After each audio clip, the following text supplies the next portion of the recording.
Dans l'assemblée des saints, assoiffé je me tiens, que ton onction descende sur moi. Conscient que mon destin est dans le creux de ta main, que ton onction descende sur moi. Je suis disposé, assoiffé, que ton onction descende sur moi. Je suis disposé, assoiffé, que ton onction descende sur moi.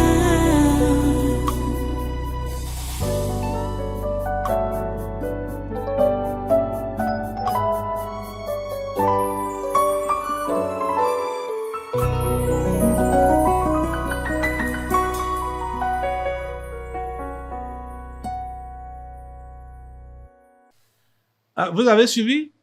Cette dame est claire, limpide. Elle ne bégait pas. Elle ne bégait pas. Il est vrai que quand elle a posté ce que vous venez de suivre là, je ne vous ai pas fait tout suivre. Il y a d'autres personnes qui sont levées pour dire, pour vouloir la contredire. Mais c'est juste, en tout cas, des ignorants. C'est comme ça qu'il faut les appeler. Des ignorants ou des gens qui ne savent, ou, je ne sais même pas comment les qualifier. Hein. Je ne sais pas comment les qualifier. Hein. Cette histoire de diriger la nation, ce n'est pas l'histoire d'une région ou d'une tribu. Parce que beaucoup de gens parlent avec des positions tribalistes ou régionalistes. C'est pas comme ça que ça doit être. Nous sommes une nation, la nation camerounaise, qui va du nord au sud, de l'est à l'ouest. Et c'est tout ce pays, cette nation, ce sont ses intérêts qu'on doit rechercher quand on parle. Ou quand on gouverne. Donc, quand vous écoutez les interventions des uns et des autres, c'est chacun qui veut tirer la couverture de son côté. Béana n'a pas fait telle chose dans notre région. Béana n'a pas fait telle chose dans notre village. Béana il n'a pas travaillé nos routes. Il nous a pas donné la lumière. Il n'a pas donné l'eau. Il n'a pas fait ceci, il n'a pas fait cela. Dans notre région, dans notre village. Et je l'avais déjà fait savoir ici que c'est inadmissible que un ministre est nommé et il va dans son village pour remercier les gens du village. Ou les gens du village vont se lever pour remercier le chef de l'État. Ça, c'est archaïque. Ça n'a pas de place. Ça n'a pas de raison d'être. Ça n'a pas de raison d'être. Parce que le ministre n'est pas le ministre d'un village. C'est le ministre de la nation. C'est le ministre de la nation.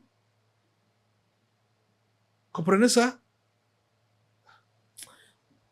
La nation camerounaise doit avoir réellement des dirigeants qui ont cette vision-là. La vision nationale.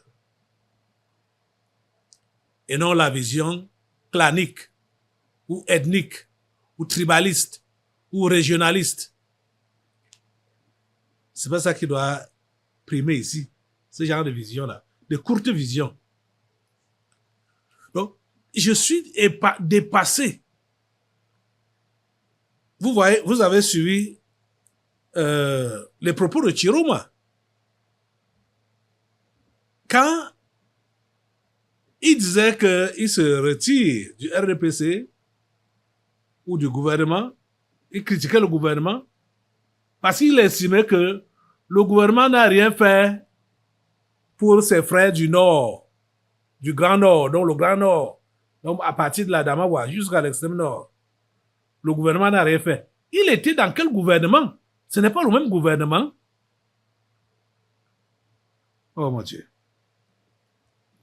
Et c'est lui qui était tout récemment donc, le ministre de l'Emploi et de la formation professionnelle. Il n'a pas non plus donné des emplois aux ressortissants du Grand Nord. De toutes les façons, on n'a pas besoin de ce genre de politiciens-là. On n'a pas besoin de ce genre d'individus-là. Chiroma, tu ne peux pas déstabiliser ce pays. Les partis politiques-là, vous n'allez pas déstabiliser ce pays. La France, tu ne vas pas déstabiliser ce pays. C'est la France qui est derrière eux, derrière ces gens-là, pour les motiver à faire ce qu'ils font là. Vous comprenez réellement que Biya n'est plus avec eux dans leur machin mystique là. Il n'est plus avec eux dans ces choses-là. Cela s'est prouvé.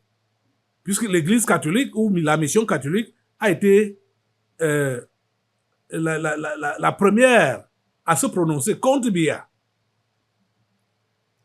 Et on voit maintenant tout le monde qui se lève, De toutes les façons, ceux-là qui sont des politiciens et qui ont été dans ce gouvernement jusqu'en juin-ci, ceux-là, on ne doit pas les laisser comme ça. On doit faire les audits sur leurs différents ministères où ils sont passés. On doit faire l'audit. Donc, les amis, qu'est-ce que je veux dire? Je suis en train de vous inviter à prier pour la nation, pour que tous les vents de déstabilisation recherchés par la France et par ses agents physiques qui sont ici au Cameroun, comme les Maurice Kamto, comme les Issa Chiroma, comme les Bello Bouba Maïgari, et comme bien d'autres qui sont à la sourdine, ou même l'ambassadeur de France qui est là, Thierry Marchand. Lève-toi déjà. Tous ces gens que les gens veulent utiliser pour souffler le vent de déstabilisation au Cameroun, mettez le feu sur eux au nom de Jésus, mettez le feu sur eux. Le feu de Dieu calcine tous ces gens-là. Le feu de Dieu calcine tous ces gens-là. Le feu de Dieu les calcine, le feu de Dieu les calcine, le feu de Dieu les calcine. Au nom de Jésus, ils sont calcinés par le feu, ils sont calcinés par le feu, calcinés par le feu, calcinés par le feu au nom de Jésus, calcinés par le feu au nom de Jésus. Ils sont calcinés par le feu au nom puissant de Jésus. Père Seigneur, nous te remercions parce que tu les neutralises. À toi la gloire, à toi l'honneur. Merci parce que toutes ces tentatives de déstabilisation sont anéanties. C'est anéanti. C'est anéanti. Quelle que soit la personne que le diable veut utiliser dans cette nation ou en dehors de cette nation pour déstabiliser cette nation, les démons des abîmes, les démons d'autres planètes, les martiens, au nom de Jésus, le feu, mettez-leur le feu, mettez-leur le feu, mettez-leur le feu, mettez-leur le feu de Dieu, le feu de Dieu, le feu de Dieu. Aucun vent de déstabilisation n'atteint cette nation camerounaise. La nation camerounaise reste debout. La nation camerounaise reste debout, reste solide. La nation camerounaise avance vers sa destinée que Dieu a préparée pour elle. Oh Dieu, nous te remercions pour ce que tu fais. À toi la gloire, l'honneur et la puissance. Au nom puissant de Jésus, nous avons prié. Amen. Amen. Alléluia. Assois-toi. Alléluia. Asseyez-vous, asseyez-vous. On va prendre d'autres sujets maintenant. Oh Dieu, tu es bon. Tu es bon, tu es bon, tu es bon, tu es bon. Tu es bon, Seigneur, tu es bon. Voilà, les amis, ce gouvernement du 4 janvier 2019, vous voyez réellement les couleurs que ce gouvernement nous montre. Quand vous voyez les gens comme les Issa Chiroma comme ça, ou comme les Bello Bouba qui sont aussi annoncés, je ne sais pas si pour lui, c'est aussi confirmé qu'il a démissionné, je ne sais pas. N'en parlons pas d'Atanganji qui est encore là, qui prétend être là pour défendre les intérêts de Biya. Alors que c'est un élément en les mains de Satan pour la Tarangi, pour pouvoir déranger cette nation. La nation ne sera pas dérangée par eux. Donc le gouvernement du 4 janvier 2019, ce gouvernement ne va pas prospérer dans ces malversations, et dans ces dérangements et ces plans, tous les plans qu'il est en train de tisser pour faire tomber ce pays. Ça ne va pas prospérer. Au nom puissant de Jésus. Amen. Au nom puissant de Jésus. Amen. Au nom puissant de Jésus. Amen. Amen. Merci Seigneur. Alléluia. Voilà. On va passer à autre chose. Atarangi, toujours, lui. Il est allé réceptionner 39 conteneurs à Douala l'autre jour, disant que c'est un don humanitaire de l'Inde au Cameroun. 39 conteneurs, dont de riz, le riz. Les Indiens même, vous avez vu les Indiens mangent à la poubelle. La pauvreté qui rampe là-bas. Aïe. Aïe. A une longueur inestimable. La pauvreté qui rampe à l'Inde a une longueur inestimable. Et ce sont ces Indiens qui disent qu'ils viennent nourrir les Camerounais avec du riz. Du riz. Du riz. Du riz. Ça fait rire, franchement. Allez, tous ces poisons-là, tous ces machins qui sont en train de faire entrer au Cameroun là, pour pouvoir intoxiquer les Camerounais, empoisonner les Camerounais, c'est la continuité de Corona. Le Cameroun n'a pas besoin de ce genre de dons-là. Vous-même, je ne sais pas, mon Dieu, ce pays, le Cameroun, c'est-à-dire, a suffisamment de la nourriture. Le Cameroun a suffisamment de la nourriture. Regardez la vidéo. 39 conteneurs contenant 1000 tonnes de riz, dont du gouvernement indien, ont été réceptionnés au port autonome de Douala par l'émissaire du chef de l'État, Paul Atanga-Nji, ministre de l'administration territoriale, ce lundi 23 juin 2025. Selon des informations obtenues à bonne source, les dons seront acheminés dans les régions sinistrées et des inondations. Il y a donc 1000 tonnes de riz et il y a 39 conteneurs.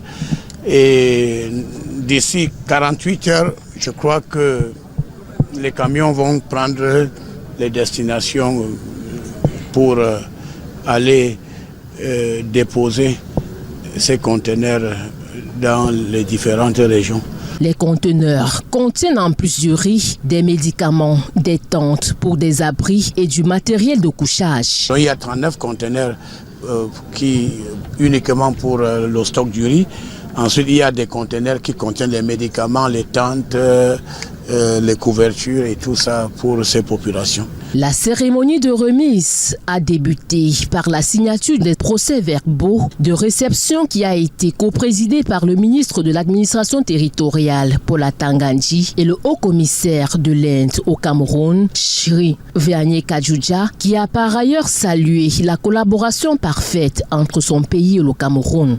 I am here today to humbly hand over. Je suis ici aujourd'hui pour remettre une cargaison humanitaire de 1000 tonnes de riz au gouvernement et au peuple camerounais. Cette contribution est une expression modeste mais sincère de la solidarité et de la compassion du peuple indien face aux inondations dévastatrices qui ont touché de nombreuses communautés, notamment dans la région de l'extrême nord du Cameroun. Nous espérons que cette aide contribuera à répondre aux besoins des personnes encore en convalescence. Far north region of Cet acte humanitaire du gouvernement indien est selon le MINAT un geste de plus pour les populations vulnérables du Cameroun. On rappelle, il y a quelques années, le MINAT avait réceptionné un autre don du gouvernement indien constitué des tracteurs pour booster leur production agricole. Le MINAT a rassuré les donateurs au nom des bénéficiaires que le don réceptionné ce 23 juin sera utilisé à bon escient. Vous avez suivi, on prétend que c'est pour aider les gens, les victimes des inondations. La vidéo, si, ça, c'est cette semaine. Hein? Le 24, c'est mardi, là, mardi. Il y a eu une inondation où, ces derniers temps. Avant de venir ici, je posais cette question-là. Mais au fait, l'inondation dont on parle là, ça a eu lieu où? À l'extrême nord, au nord, à l'ouest, à Douala. Ça a eu lieu où? Où ce sont des inondations de pluie qu'on a parlé dans la région du Grand Nord là. C'est maintenant là que le riz là arrive. Si c'est ça qui devait les nourrir, il sera encore vivant jusqu'à présent. De toutes les façons, assemblée, tu te lèves et tu mets le feu sur ces riz. C'est-à-dire, sur chaque grain de riz, que ça soit congelé par le feu. Mets le feu, mets le feu, mets le feu, mets le feu. Chaque grain de riz, tous les 39 conteneurs, le riz, le feu de Dieu catine. Le feu de Dieu catine. Tous ces poisons-là, le feu de Dieu catine, le feu de Dieu neutralise, détruit. Au nom de Jésus, le feu de Dieu détruit. Au nom de Jésus, le feu de Dieu, le feu de Dieu, le feu de Dieu, le feu de Dieu. Au nom puissant de Jésus. Amen. Merci Père Saint de nous écouter et de nous exaucer. Merci de préserver le Cameroun. Merci de préserver ses enfants. À toi la gloire, l'honneur et la puissance. Dans le nom de Jésus, nous avons prié. Amen. Amen. Alléluia. Voilà, on va partir en Afrique. L'autre jour, c'était quand? C'était dimanche. Un esprit était venu ici parlant qu'il était un esprit de coup d'État contre Assimi Goïta, le Malien. Je me rappelle que je lui ai rappelé qu'Assimi Goïta devait se rendre en Russie. Évidemment, il a été là-bas, en Russie. Assimi Goïta a été en Russie, à Moscou, rencontré Vladimir Poutine. Et voilà la vidéo. En cette première journée de visite officielle, le président malien de la transition se recueille d'abord sur la tombe du soldat inconnu à Moscou, avant d'être reçu au Kremlin par le président russe. Vladimir Poutine et Assimi Goïta ont une même ambition, renforcer encore les liens qui unissent la Russie et le Mali. Nos pays entretiennent des relations amicales depuis de nombreuses années. Nous avons établi des relations diplomatiques il y a 65 ans et nous avons continué à coopérer depuis lors. Il existe des domaines prometteurs pour une coopération future, l'exploration géologique, le développement des ressources naturelles, l'énergie et la logistique, et bien sûr les domaines humanitaires également. À leur côté, lors de cet entretien, le ministre russe de l'énergie et le vice-ministre russe de la défense, les chefs de la diplomatie des deux pays sont aussi présents. Ce domaine de coopération touche plusieurs domaines, notamment la défense et la sécurité, les transports, l'économie, l'agriculture, l'énergie et les mines. Aujourd'hui, force est de reconnaître effectivement qu'avec la coopération avec la Russie, aujourd'hui, notamment sur le plan de défense et sécurité, le Mali a pu recouvrir l'entièreté de son territoire. Et cela montre la fiabilité et l'efficacité de la coopération avec la Fédération de Russie. Plusieurs accords ont déjà été signés ce lundi. Cette visite officielle doit durer en principe jusqu'à jeudi. Elle intervient dans un contexte de recrudescence des attaques djihadistes au Mali, ciblant notamment des camps et postes de contrôle de l'armée malienne. Elle a lieu aussi quelques jours après l'annonce du départ du groupe paramilitaire Wagner du pays, remplacé par une autre organisation, russe elle aussi, Africa Corps, mais directement sous le contrôle du ministère de la Défense. Assemblée, tu vas te lever et tu vas mettre le feu sur tout ce qui peut, tout ce que le diable a fomenté contre le Mali, contre le Niger, contre le Burkina Faso, contre ces pays de l'AES, tout esprit de déstabilisation, de coup d'État, de troubles. Au nom de Jésus, mets le feu sur ça, au nom de Jésus, mets le feu sur ces esprits-là. Voilà les pays qui sont en train de nous montrer le chemin de sortie de la domination occidentale et la recherche des partenariats ou des partenaires ou des partenariats équilibrés. Seigneur, merci pour ton feu qui neutralise, qui calcine tous les esprits qui peuvent être envoyés des abîmes pour inquiéter le Mali, pour inquiéter le Burkina Faso, ou pour inquiéter le Niger. Le feu de Dieu les calcine au nom de Jésus, tous ces démons-là. Le feu de Dieu les calcine. Au nom puissant de Jésus, nous avons prié. Amen. Sortez un peu. Voilà. Nous continuons à prier pour l'Afrique de l'Ouest. La Côte d'Ivoire va aussi connaître, du moins, avoir des élections en cette année. Ça doit être le 25 octobre de cette année. Je crois que la date là-bas est déjà fixée pour le 25 octobre. Et Alassane Ouattara est en train de jouer au jeu, de jouer au malin. Il veut se présenter, mais il joue au malin. Dimanche passé, ils ont fait un meeting où son parti l'appelle donc à se présenter. Du moins, son parti le choisit comme candidat. Il a tergiversé avec la réponse pour dire qu'il va donner ça dans les jours à venir. Mais la vidéo que je vais vous montrer maintenant là, c'est de voir la personne qui veut se maintenir au pouvoir. Vous savez, normalement, ce n'est pas le fait de changer les chefs d'État qui est ce n'est pas ça qui est ce n'est pas ça qui fait prospérer le pays. De changer les chefs d'État. Ce n'est pas ça du tout. Et ce n'est pas ça qu'on va appeler démocratie. Ce n'est pas ça. En tout cas, nous savons tous comment Ouattara est venu au pouvoir en Côte d'Ivoire. Il a nagé dans les lacs de sang. Ouattara a nagé dans le sang pour accéder au pouvoir en Côte d'Ivoire. Dans le sang. Donc, normalement, ce n'est pas quelqu'un qui doit diriger la Côte d'Ivoire. La Côte d'Ivoire, c'est un pays africain où Dieu a beaucoup de gens là-bas à sauver, où les humains sont nombreux. La personne qui dirigeait, qui avait même passé les élections de cette année-là, c'était Laurent Gbagbo. Ils ont reconnu ça plus tard. Mais voilà celui qui n'avait pas passé. Il s'est maintenu là.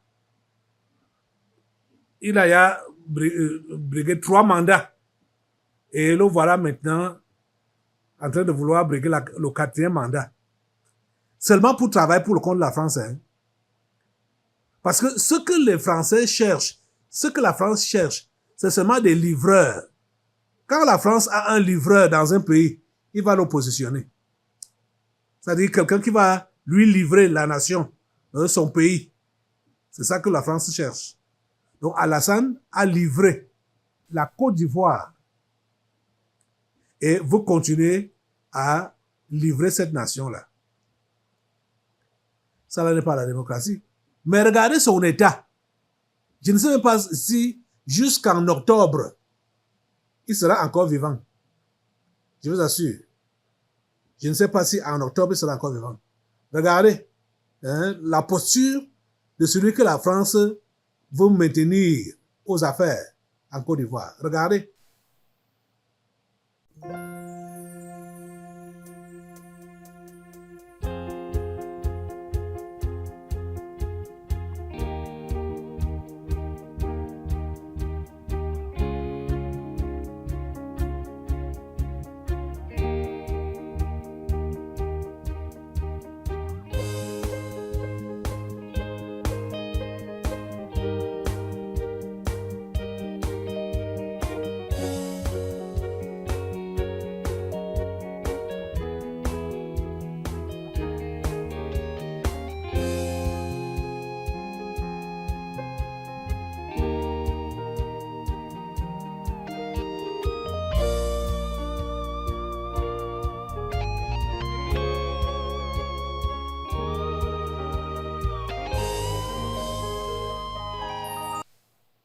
Vous avez vu?